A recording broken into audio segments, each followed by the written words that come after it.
خان اول، شیر در بیابان.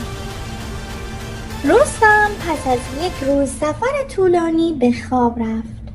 نیمه شب شیری بزرگ به رخش حمله کرد.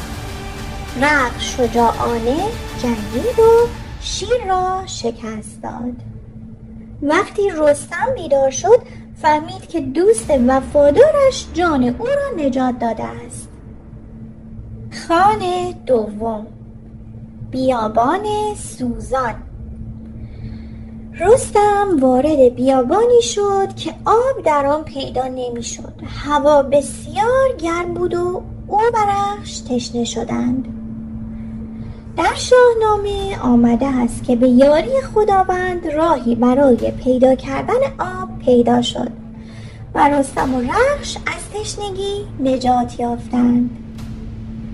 خان سوم، اژدهای ترسناک.